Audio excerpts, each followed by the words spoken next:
Bonjour à tous, nous sommes dans la deuxième semaine du temps de l'Avent et nous sommes le vendredi 13 décembre.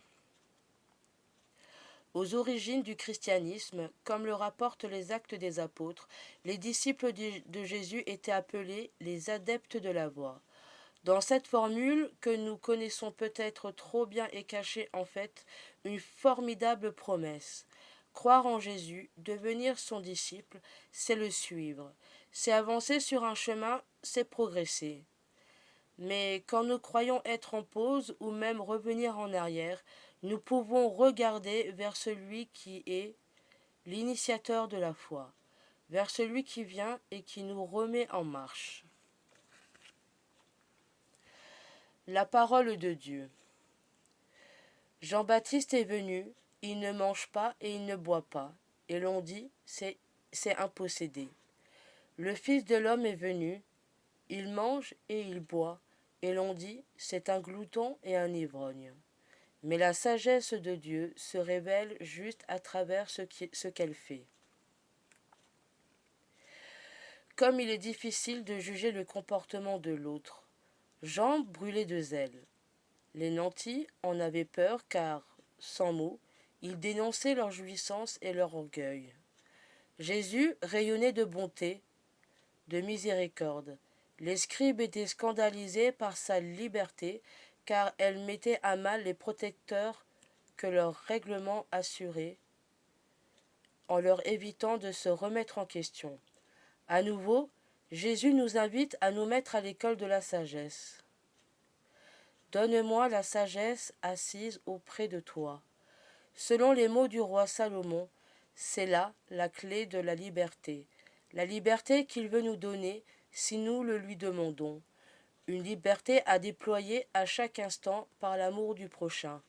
S'arrêter sur ce chemin, c'est se condamner à glisser dans l'égoïsme, mais aussi à ne plus comprendre le salut que le Christ nous accorde.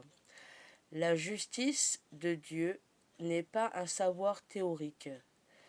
Elle est l'ajustement avec Dieu qu'il nous accorde dans sa miséricorde pour que nous nous ajustions aux frères par la charité. Sans accepter de la vivre, elle nous reste incompréhensible. Le psaume 1. Heureux est l'homme qui n'entre pas au conseil des méchants, qui ne suit pas le chemin des pécheurs, ne siège pas avec ceux qui ricanent, mais se plaît dans la loi du Seigneur, et murmure sa loi jour et nuit. Il est comme un arbre planté près d'un ruisseau, qui donne du fruit en son temps, et jamais son feuillage ne meurt. Tout ce qu'il entreprend réussira. Tel n'est pas le sort des méchants. Mais ils sont comme la paille balayée par le vent. Le Seigneur connaît le chemin des justes, mais le chemin des méchants se perdra. Vivre de l'esprit. Quand on a le Saint-Esprit, le cœur se dilate, se baigne dans l'amour divin. Il faudrait dire chaque matin, mon Dieu, envoyez-moi votre esprit, qui me fasse connaître ce que je suis et que vous êtes. Amen. Vivre la fraternité. Comme Jean-Baptiste, dans la foi, nous sommes invités à reconnaître la venue du Christ et à l'annoncer.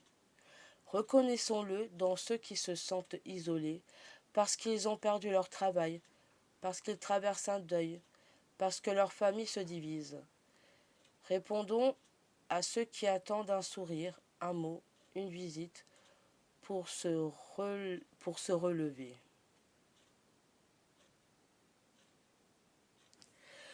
Nous vous remercions de nous suivre. Nous vous souhaitons une très bonne journée et à demain. Et on vous dit quand même, on vous dit à demain pour la suite des vidéos du temps de l'Avent. Encore une fois, très bonne soirée ou très bonne journée. Et à demain. Salut, salut!